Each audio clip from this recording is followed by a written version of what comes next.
Hey everybody, welcome back. I hope you had an amazing day and hopefully you're able to beat the heat wherever you're at. We had some thunderstorms roll through here, so it was kind of nice to actually have the temperature drop by about 10 degrees. And I want to extend a welcome to those of you that are new to the channel and to those of you that are returning, welcome back. And before we go any further, of course, hit the like button, subscribe button, hit the notification bell. All of that helps the algorithm. And with that all said, I'm going to dive into tonight's topic, which the vast majority of people out there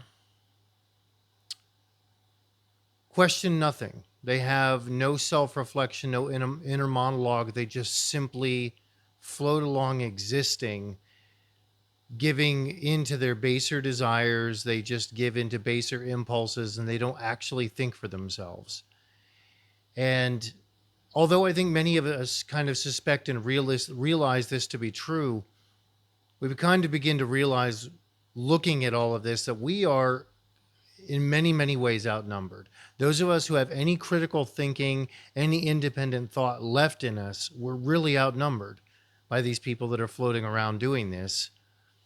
And a lot of it comes from the obvious sources, blindly absorbing social media, blindly absorbing the mainstream news, being told literally what to think on any given subject. And I myself have personally had run-ins with many individuals like this, and it's like attempting to speak to somebody who's so religiously, crazily indoctrinated that common sense has completely escaped him. It's completely left the building. Like having discussions with people where they will sit there and argue that science is science, yet they're telling me that there's 120 genders and biology is just a made up thing. Or there's somebody claims to be that they are a cat and they believe that they identify as a cat, and you dare to challenge that, you've now committed a hate crime, because we should just blindly believe what anybody says, regardless of how completely absent of reason or rational thought what they're doing actually is. And I feel like the danger in this is that it creates almost like a Gestapo state where you've got people that are running around promoting and pushing these narratives to the detriment of all else, to the detriment of any rational thinking. And the rest of us feel like we're hiding our heads in the sand half the time.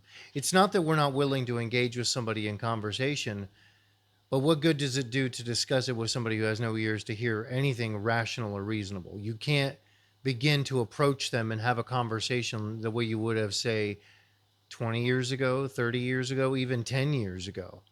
They're so very programmed that if you conflict their reasoning and their logic, if you even want to call it that, they go into this default angry mode where they don't, they're so indoctrinated they don't even stop to think. In fact, if you cause a conflict in the programming, there's an emotional knee-jerk reaction and an anger that comes out. And I've seen this happen many times where they almost want to come to blows with you, where they almost want to just attack everybody around them. They want to start screaming and running away.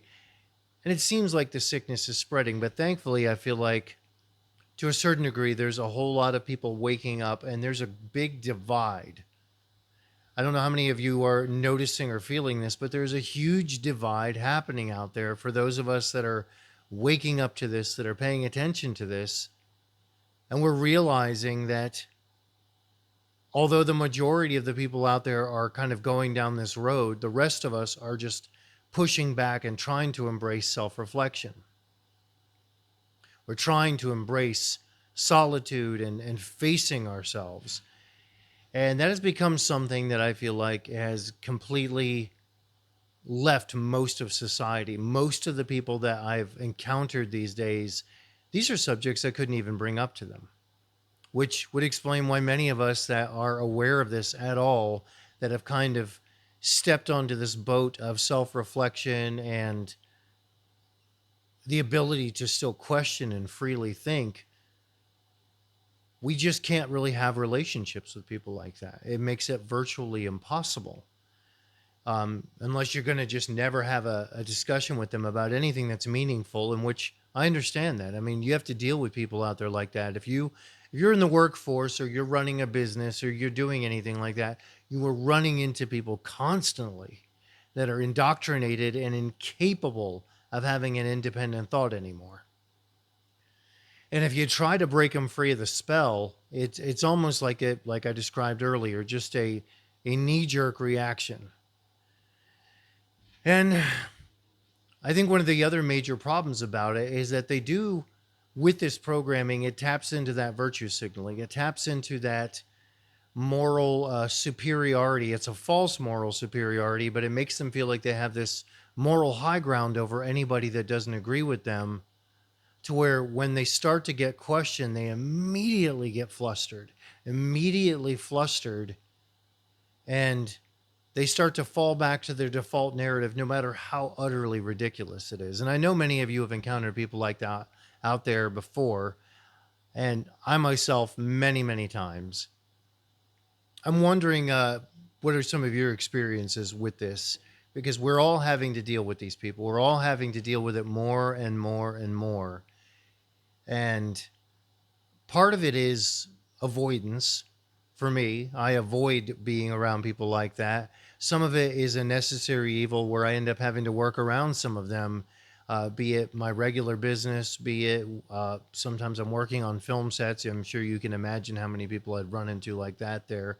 I've heard some insane theories and ideas coming out of some of their mouths where they think that, like I said, you could be a cat, you could be any number of genders. Anybody that doesn't just blindly agree with whatever you came up with that morning off the cuff is somehow just, oppressing you. And having to try to tiptoe around that, at the same time trying to introduce reason wherever you can, hoping that somebody there is going to grasp hold of that and say, there is actually some room to think here, and we need to be really, really thinking about what's going on. So I don't really have too much more to throw into that, but I was curious as to your experiences with this. And do you personally feel like most everybody out there has lost their ability to critically think? That most people out there are just questioning nothing, and they're just there to float along, chasing after one base desire after another because they're being programmed literally to be that way. So I'd love to hear your thoughts in the comments below. And as always, thank you to everybody that's joining us tonight. And I look forward to talking to you all again soon.